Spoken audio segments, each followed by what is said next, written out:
hello, and welcome back to the Adventures in Advising podcast. This is Matt Markin, and I am thrilled not only for you to listen to this episode, but thrilled to welcome back to the podcast Dr. Jenny Bloom from Florida Atlantic University. Jenny has been not only a guest, but has also been a guest host and is returning as a guest host for this episode of the podcast. So, Jenny, welcome back.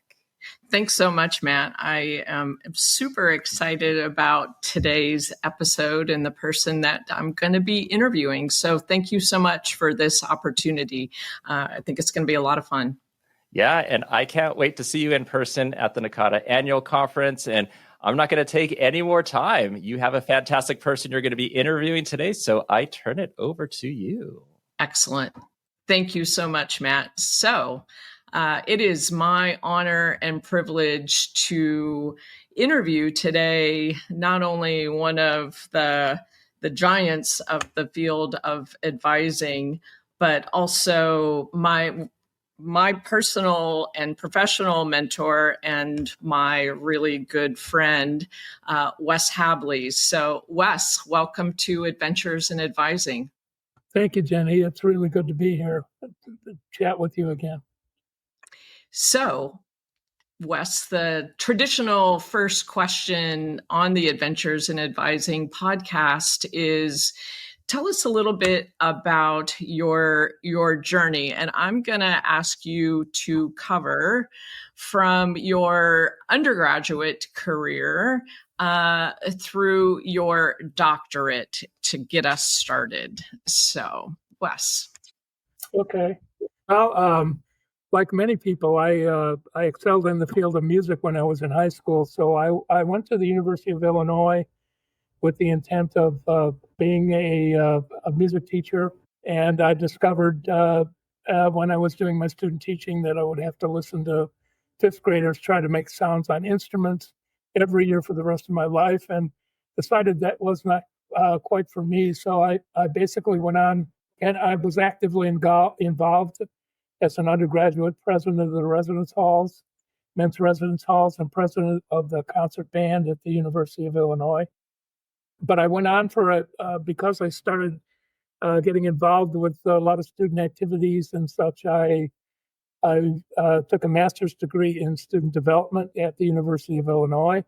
And then my first position after the master's was as a residence hall director at Illinois State University, 16-story freshman men's residence hall with all kinds of things going on there. And while I was at Illinois State then, after about 2 years in the residence halls, there was a significant change in leadership and management of the student development program there, and they made some major changes in housing. And so I was left without a job for a short period of time. And it so happened that there was a part-time academic advisor's job available in the Academic Advising Center at Illinois State. And so it was half-time, and it allowed me then to go on and finish my doctorate in higher education administration at Illinois State while I was working half-time with a specialty in I took all the courses I could in higher education law at that point in time. So finished the doctorate then at Illinois State. And after 2 years as an academic advisor, the director of advising position came open at Illinois State, and I applied and I became director. So, and finished my doctorate while I was director of advising there at Illinois State.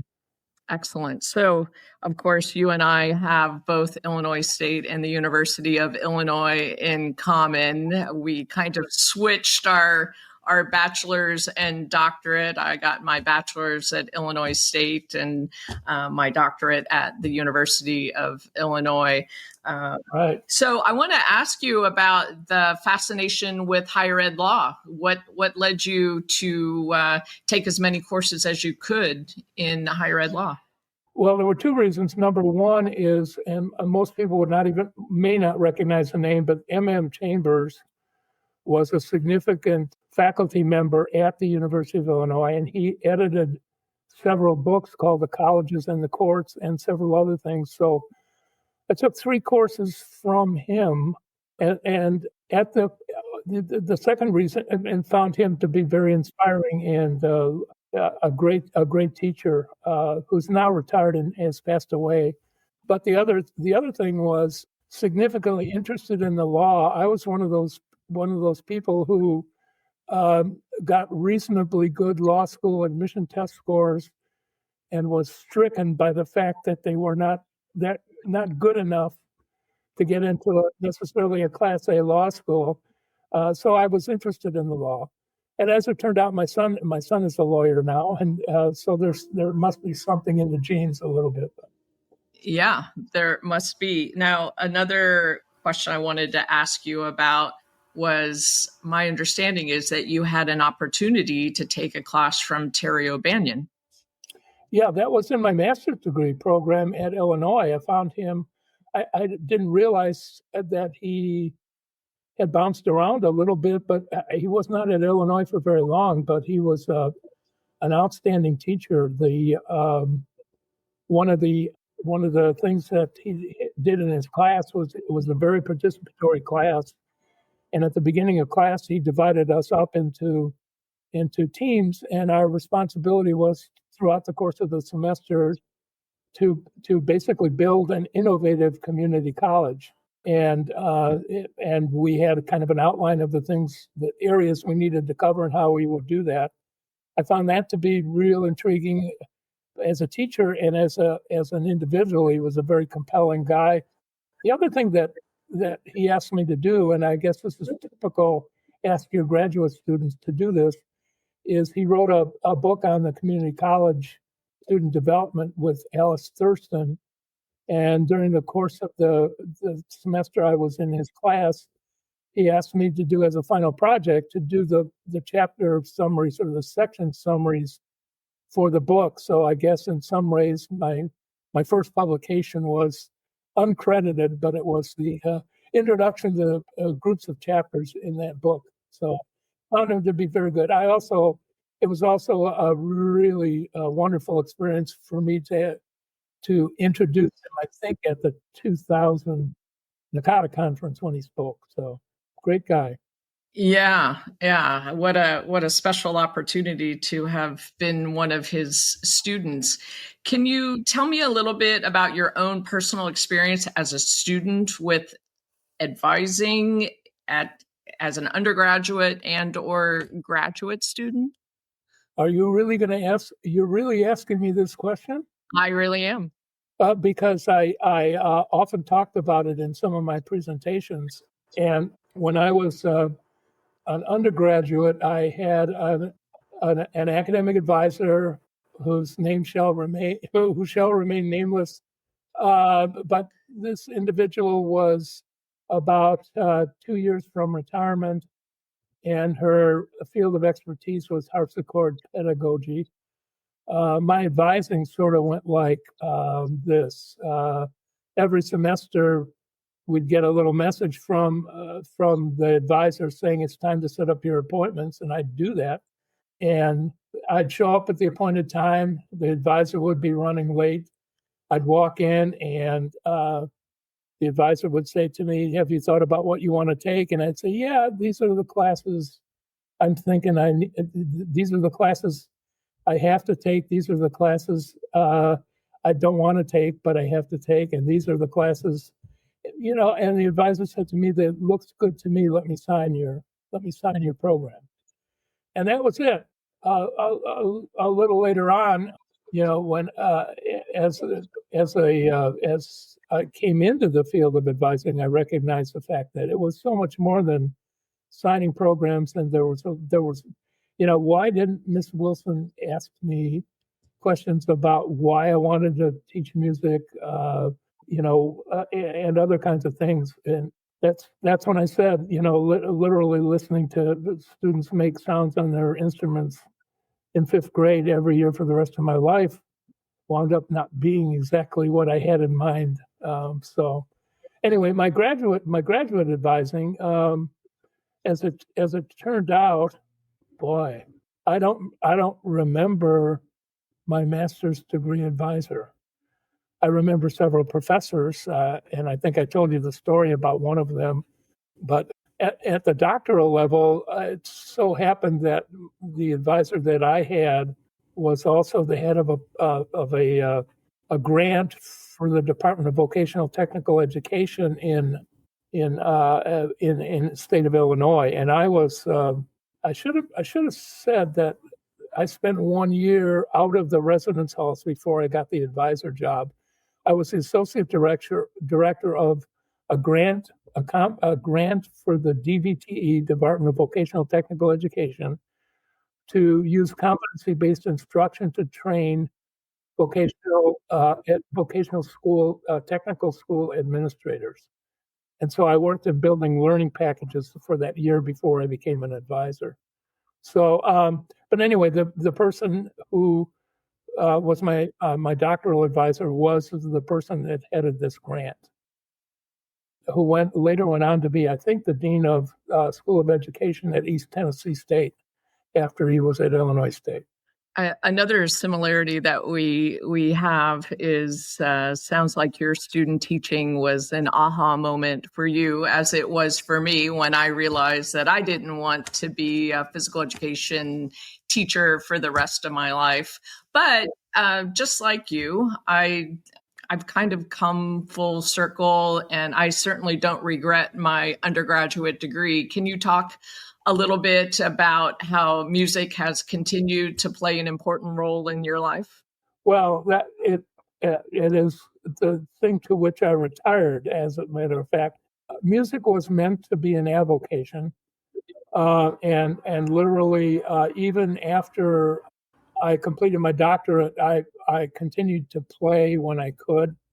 When I was at the University of Wisconsin Eau Claire, I played in the local symphony and other kinds of things. But since retirement, it's really taken off. I play in, I play in the local community band. I play in a senior citizens band called the New Horizons Band. Maybe some people are familiar with that. But I also play in a German band out of the Amana colonies and a Czech polka band out of Cedar Rapids. And but the thing I value most is that since I've retired, I've done musical direction or played in pit orchestras for local community theater productions, probably about 60 of them since I retired in 2013. Yeah. So music was an avocation and a first love. I just didn't want to teach it. Yes, I understand. I totally understand that. Okay, so where we left off in terms of your journey was at Illinois State. You said after 3 years, you became the director of advising. You obviously live in Iowa now. You mentioned a stop in Wisconsin. So maybe you can kind of lead us through the rest of your career journey. Sure. So after the work as an academic advisor and the 1 year hiatus into the vocational grant, the director of advising became open at Illinois State. And the director of advising position, I applied for that. I wasn't surprised that I got it, but I was very, very pleased and thought I had really made it when I got to be the director of advising. Interestingly enough, a lot of the things that I had, a lot of the things that I developed in terms of supporting advising came about as experience at Illinois State. I was there for 5 years. I think I cut my teeth on all the pivotal issues in academic advising. I was hired by the vice president of student affairs. And by the time my tenure was up, I was reporting to the vice president of academic affairs. So I have opinions. I have significant opinions on that.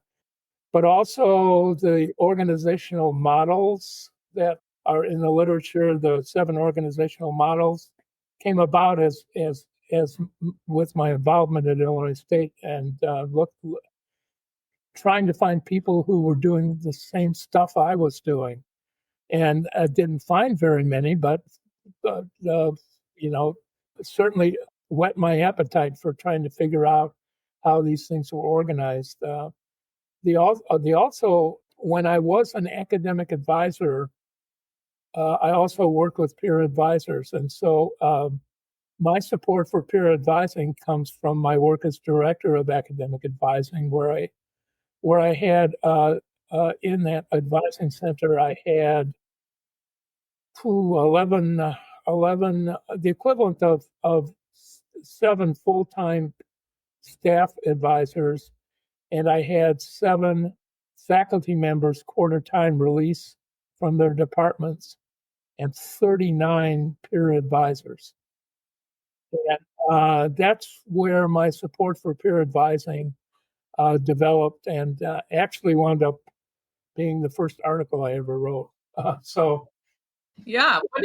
In terms of peer advising, it's obviously a really popular delivery method or model today. But when you talk about peer advising being, something that obviously was near and dear to your heart, what did you see with those peer advisors and the impact that they were having? The chance to connect to students on a more realistic, everyday kind of life way, to the point where my dissertation was to compare student satisfaction of the faculty advisors that were in my center, the full-time staff advisors that were in my center, and the peer advisors that were in my center. And so it was a satisfaction. Satisfaction is not a measure of effectiveness, but it was pretty clear that the peer advisors and or the professional staff stood out in terms of student satisfaction at a higher level than the faculty members. And those were findings I could not announce at Illinois State for political reasons. Yeah, I can imagine.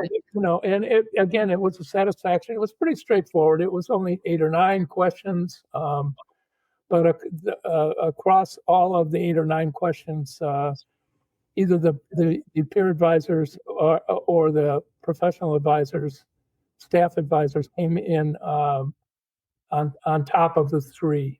So anyway, so that's and that resulted in actually the first journal article I ever wrote, which is another story entirely. Expecting fully for that article to be thrown back in my face as not being important enough or not being well written enough, but it was accepted pretty much without any editing, and it surprised the heck out of me. But anyway, you wanted me to talk about so I stayed at Illinois State for in the director's job for 5 years. I began looking around, and that's when I realized there was kind of a career conundrum that was. I wanted to move up in the higher education world, and I had aspirations to be maybe a VP for student development, probably.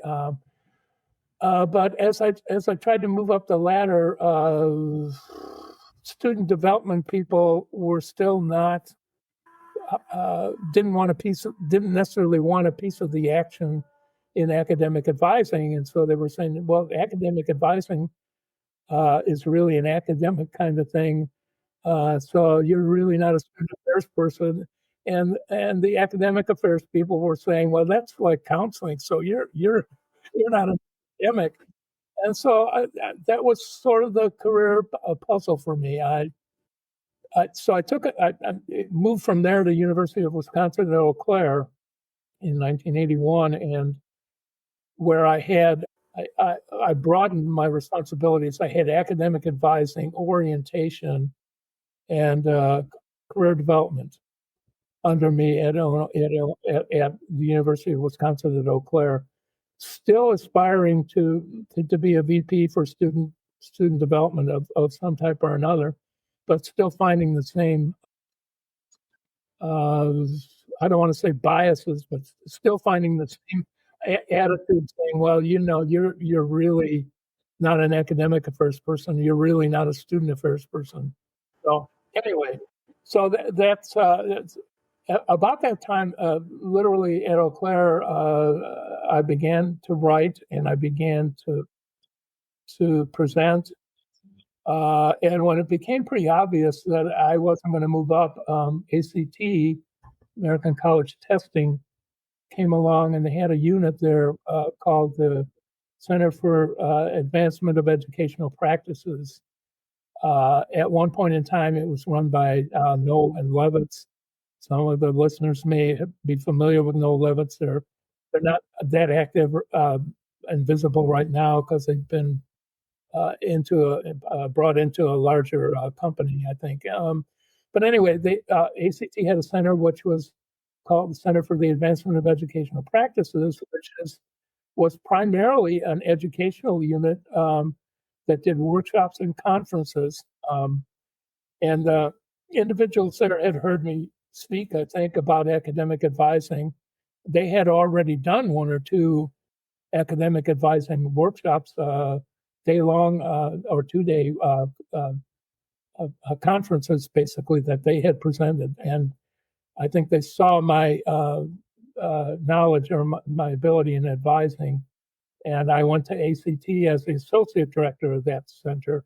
And then several other things happened. NACADA, began to develop, and ACT and NACADA had many joint programs for a period of time, which I kind of worked with. But that's where I got, when I was at ACT, I had the opportunity to write and present more, and most of the literature and most of the things that I have written or published have really come as a result of ACT support for that center.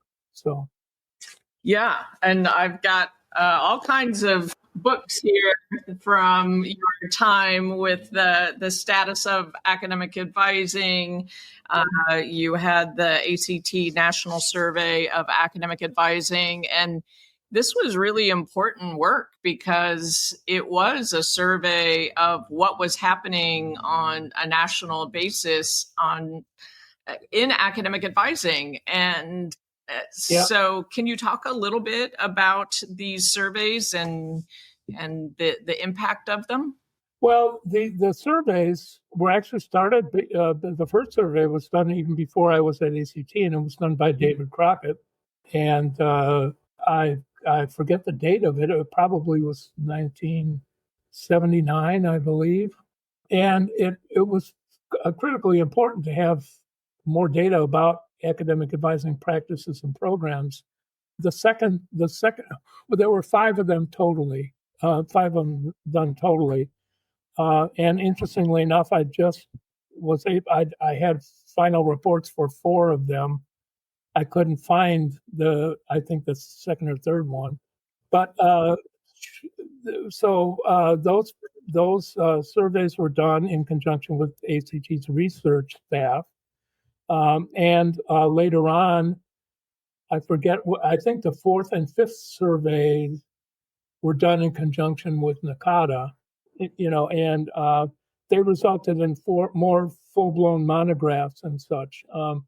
But I think what the surveys did is to put a spotlight on advising and practices, and at least gave practitioners some idea of the breadth of practices that were going on across the country. And actually, once we got into the 3rd or 4th one, it was pretty obvious there were some trends that were taking place in advising offices, advising programs across the country.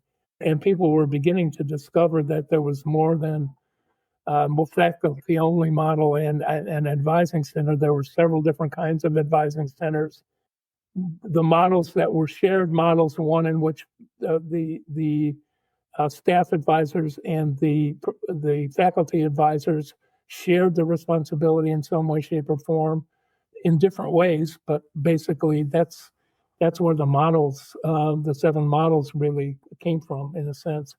And then once we were able to define the models, we were able to study how those models have changed, the degree to which they were deployed and used in the changes in that activity that over time. So, yeah, I mean, such important information.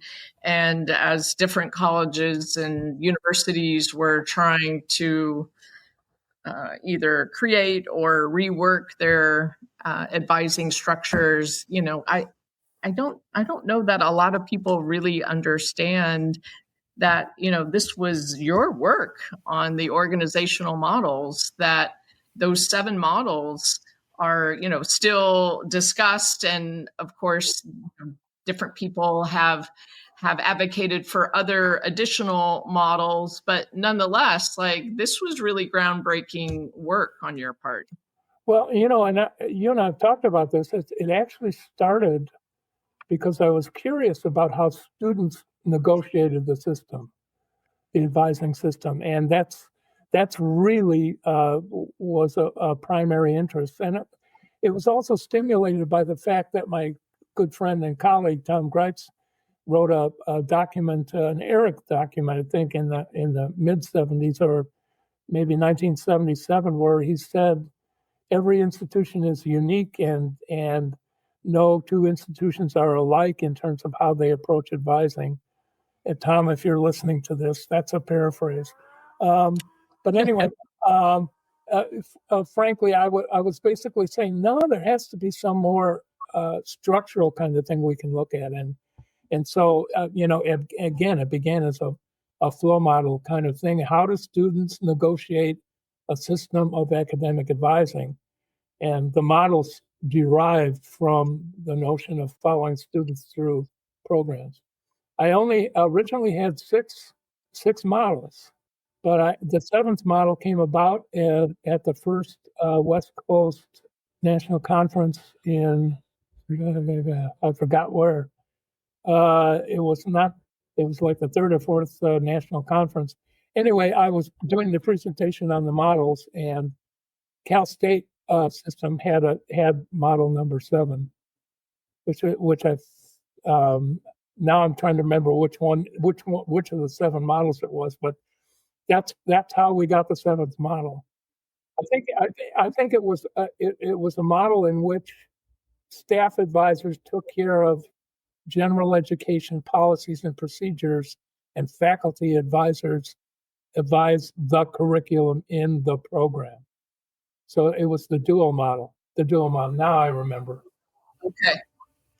So I want to shift gears to some other books that you edited and contributed and wrote. The first and second edition of Academic Advising, a comprehensive handbook. And I remember when the first handbook came out, what a groundbreaking work that was, to be able to go to one place and really get an idea of the breadth and depth of this field of academic advising. Can you talk a little bit about, in particular, that first edition, how it came about?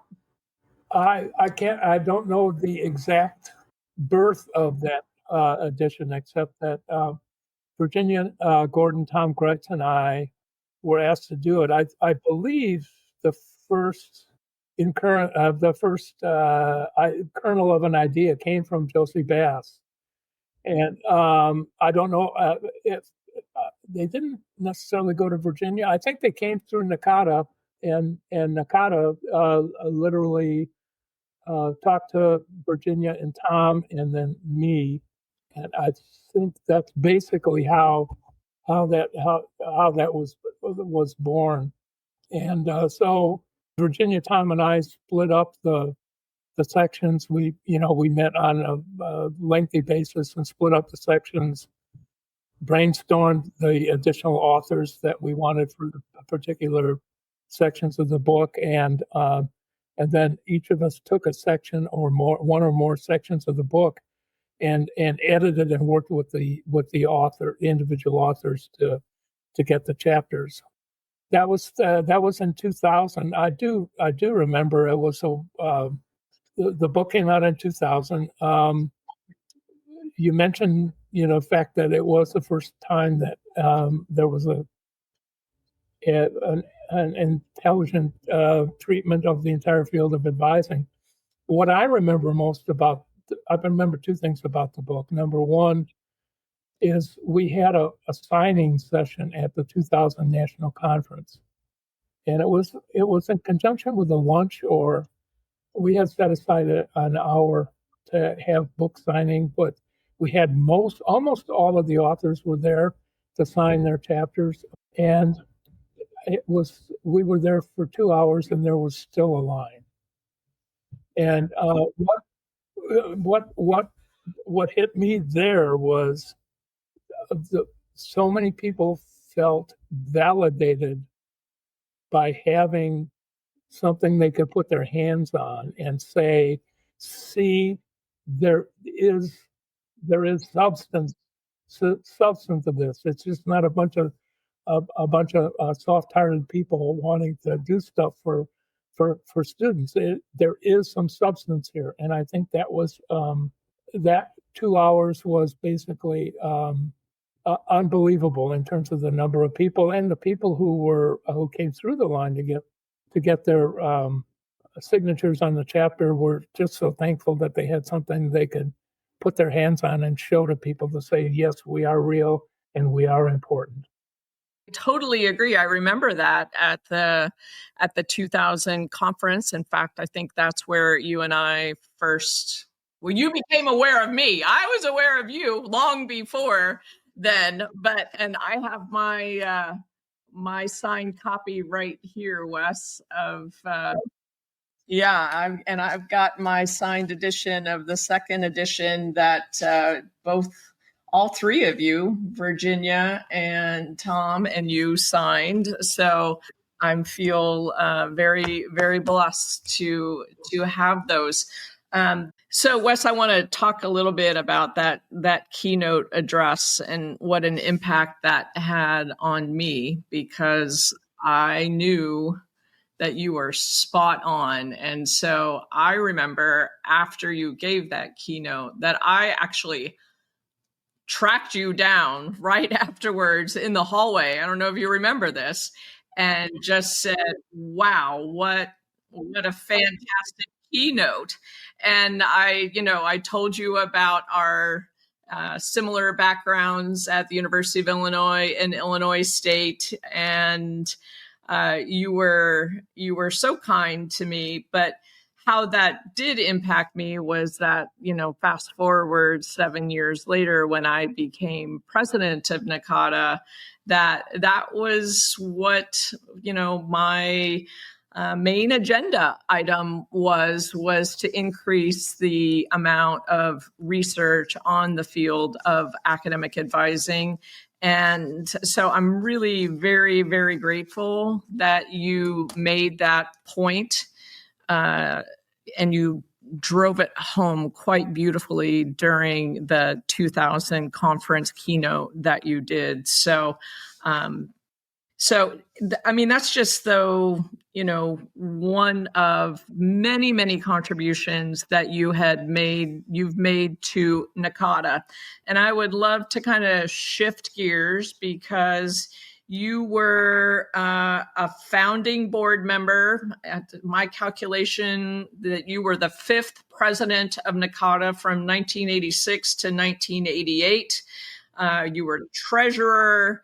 You founded the NACADA Summer Institute, and you were the director of the Summer Institute for 22 years.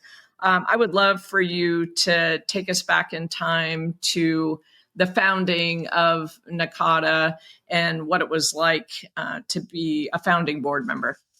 Well, the founding of NACADA was interesting because it's literally the first meeting of a national meeting of academic advisors was in Burlington, Vermont, in 1977, and Tony Tremblay led that. interestingly enough, that I found out about that conference and tried to register, but they were already full, and they had exceeded by significant numbers the capacity of the facility that they had to use. But it was then kind of interesting because later, in the spring following the 1977 conference, Mike Macaulay from Ball State University and I, he was one of the first colleagues I found, even before NACADA was. He had gone to the conference, and he had said, there's a movement afoot to start an organization, to actually start an organization, and I said, I'm in. Basically, I said, however that works. And what really happened then is the second conference was held in Memphis. It was still not an organization, but at that conference, a group of people, I would say 7 or 8 or 9 of us. No, it wasn't that large. 5 or 6 of us maybe, and included Virginia Gordon and included Mike Macaulay, myself. There were several other people who later became board members, decided that we would meet to draft some set of bylaws. We all traveled to Boston. Bruce Harridge was at Wheelock College in Boston. He hosted us, and that's where we drafted the bylaws. And it was very interesting because Mike Macaulay and I drove from Illinois, Indiana to Boston, and this was the night that the Iran hostages were taken. We listened to the radio we drove overnight to get to the meeting. We slept on the floor. No, we had a hotel room, but nobody had any money, so five guys stayed in the same hotel room. We drafted the bylaws. The bylaws were then presented in Omaha, and there was significant debate and discussion about the bylaws. Oh boy! Now you're there was and there were individuals who wanted the bylaws to state that there had to be so many minority individuals on the board, but all board members were elected, and so it was. So we came up with a compromise, and we actually came up with a compromise that saved the bylaws by having committee heads appointed that would sit on the board. And so the bylaws were approved then in Omaha, and we were off and running.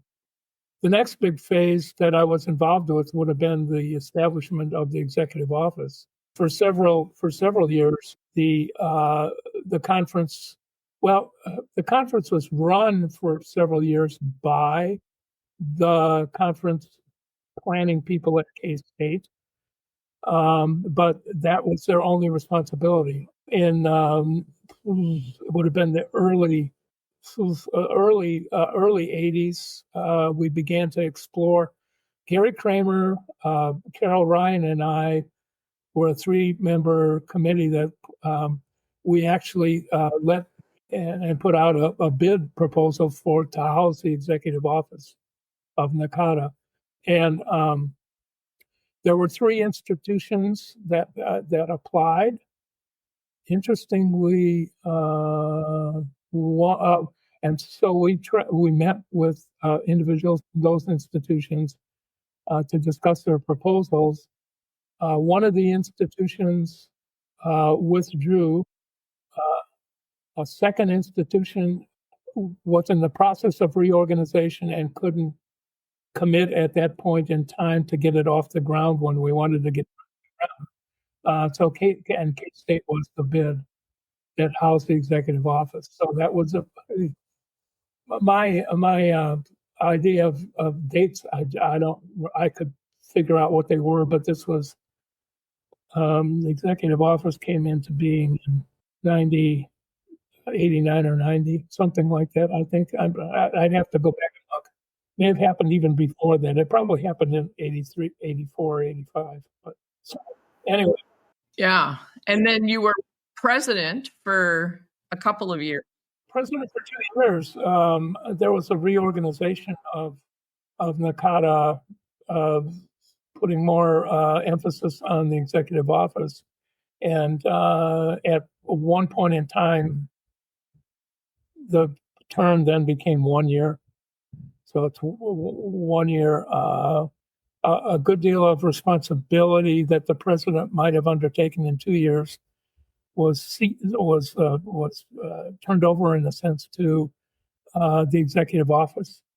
Quite a few things were turned over to the executive office.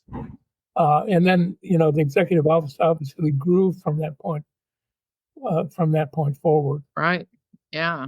So yes, 85 to 87. I think there were maybe only one more president after me that had a 2-year term. Okay. The rest of them have been 1 year. So tell me about the Summer Institute. Obviously, the Summer Institute continues on to this day. How did that founding happen? I thought it'd be a good idea. I think it was a very good idea, Wes. Actually, so this again was in conjunction with my work at ACT. For 2 years, I had run a summer institute on high school to college transition. And that was one in which brought college personnel and high school counselors or administrators to it was basically close to a week-long kind of an activity. That never really took off to the extent that we had hoped, but it was a wonderful experience to put them together and for a week and talk about the transition process from high school to college.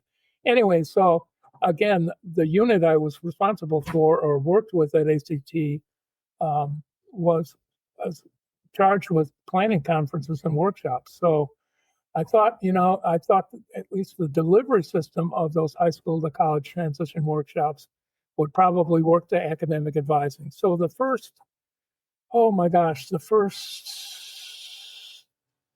7 or 8, 6 or 7 of them were done in conjunction with the conference, Center for Conference Planning at the University of Iowa.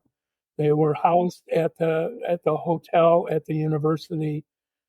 They included a university faculty member from most often from the guidance and counseling area.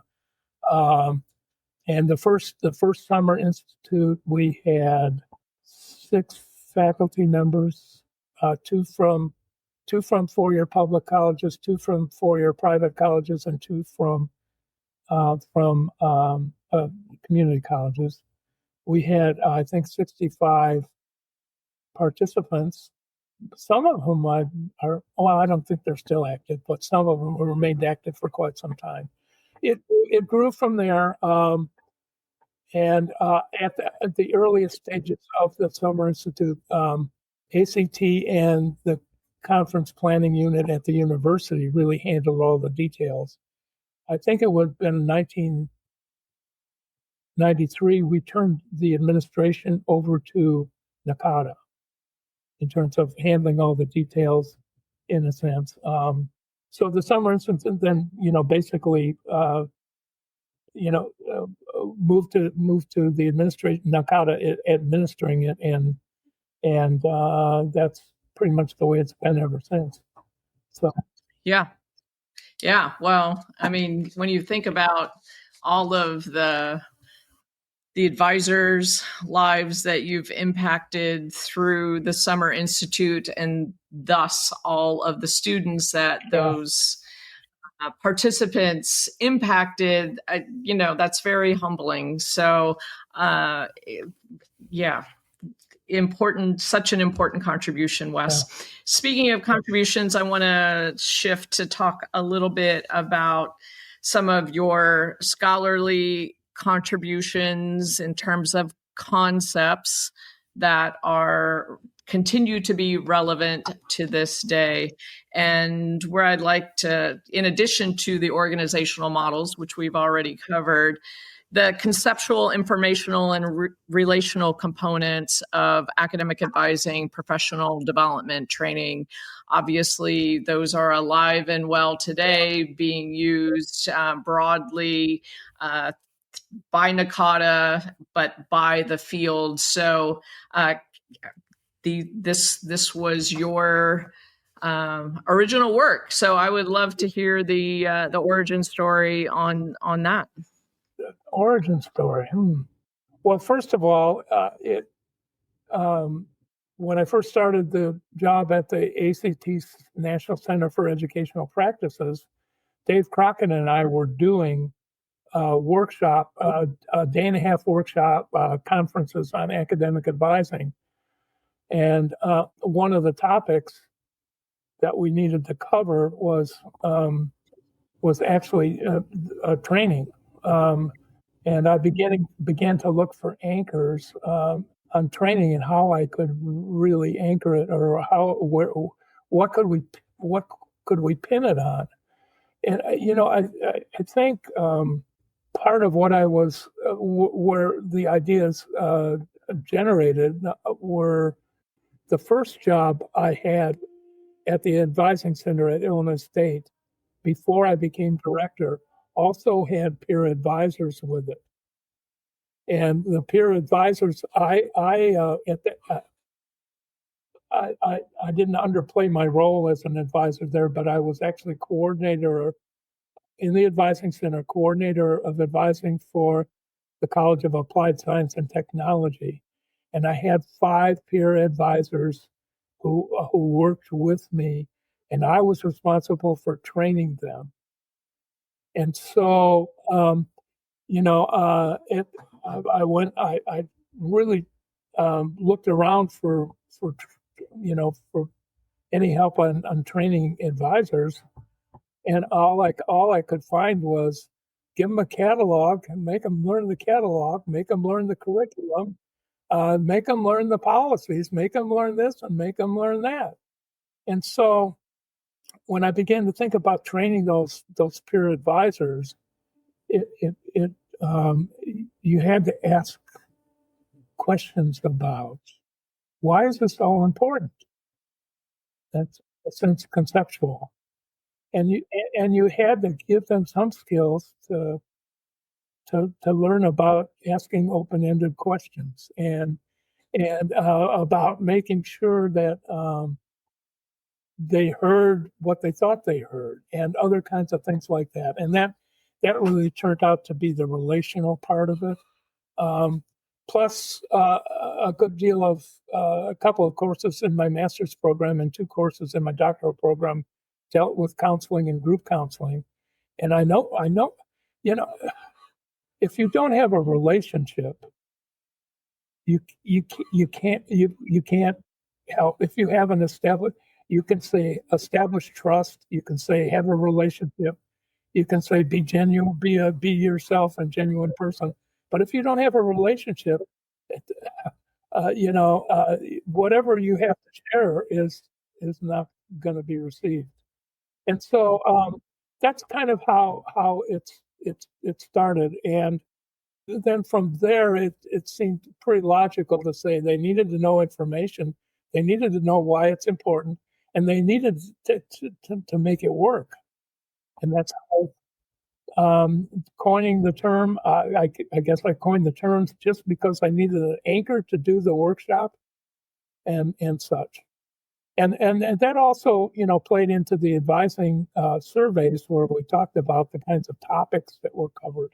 In the advising surveys, we asked about the topics that were covered in advisor training, and it was give them the facts, man. Just give them the facts. Give them a catalog. Let them tell what they're doing. And it just seemed, if we were going to have an impact, we needed to do more than just give them information. For sure. So speaking of relationships, our relationship has has been a really important relationship in my life, in my career. Of course, it started in 2000, as far as you knew, because that's when you became, I think, aware of me as a person.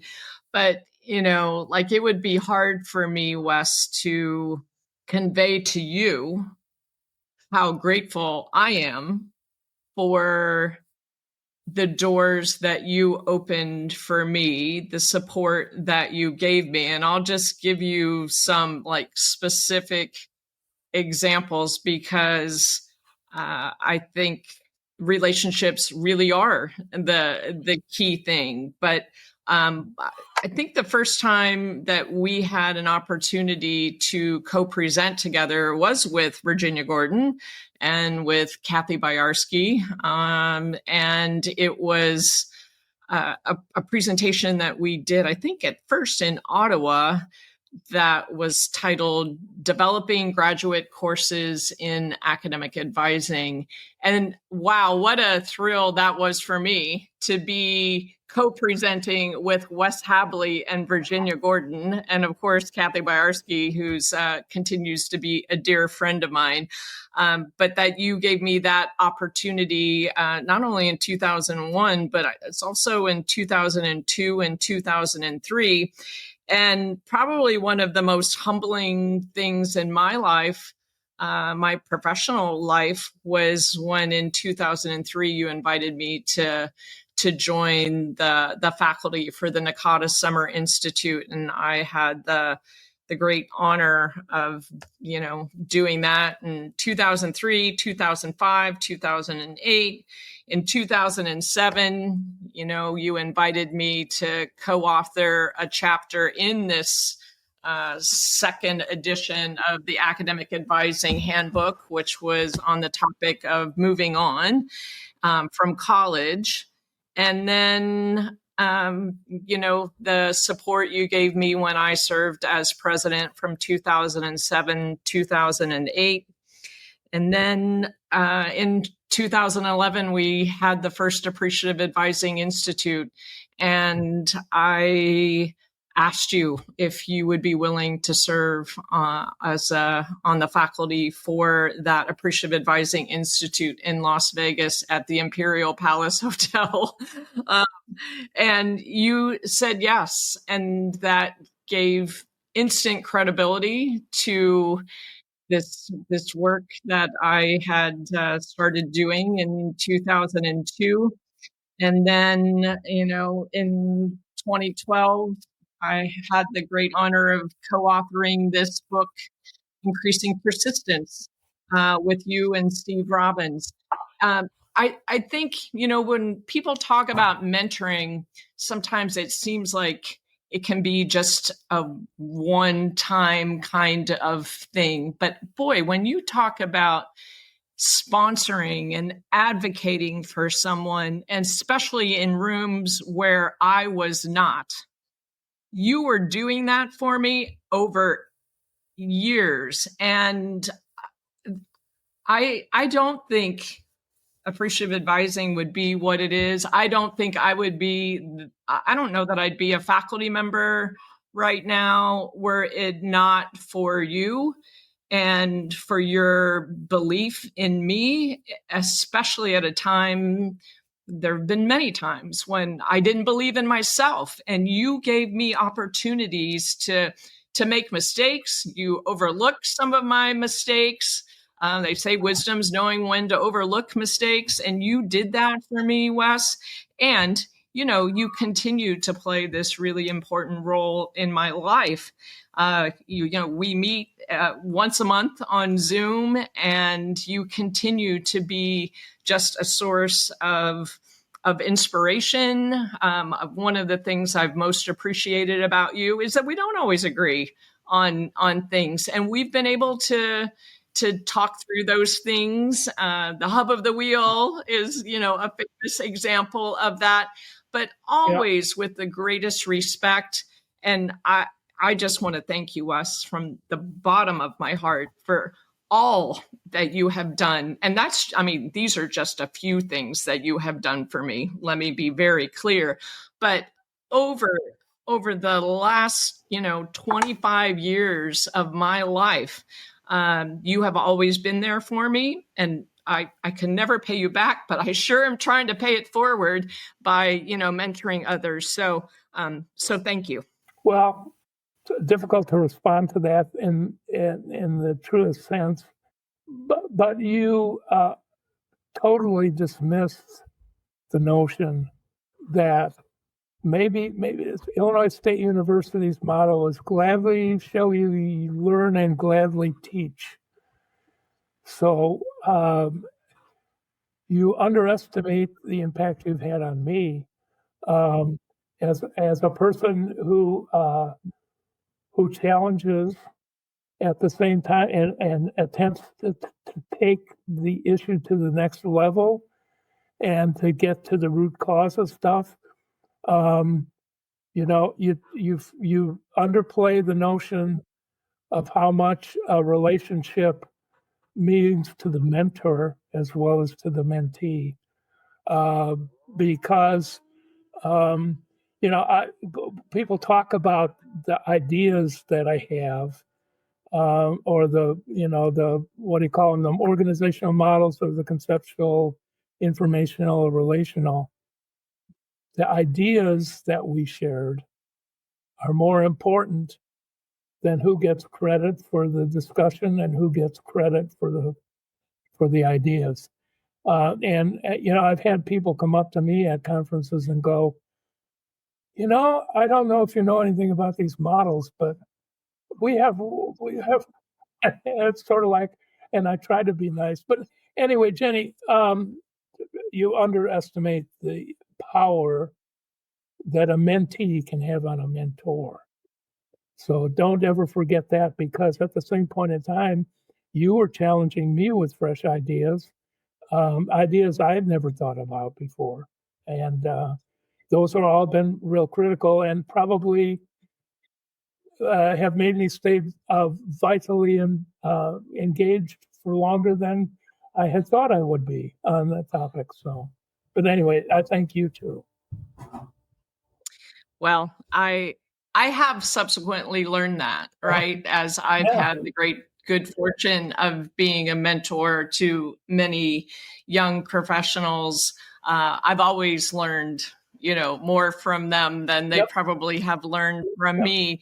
And that is, I think, in my mind, it's one of the great secrets about not only mentoring, but academic advising, is that this isn't a selfless profession.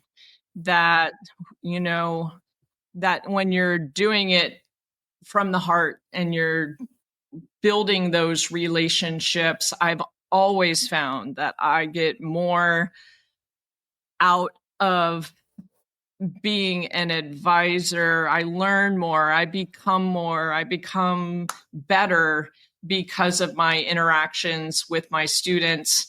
And I think it's one of the great secrets out there. I feel like, as I'm winding down my career, it's a secret that I really want to share.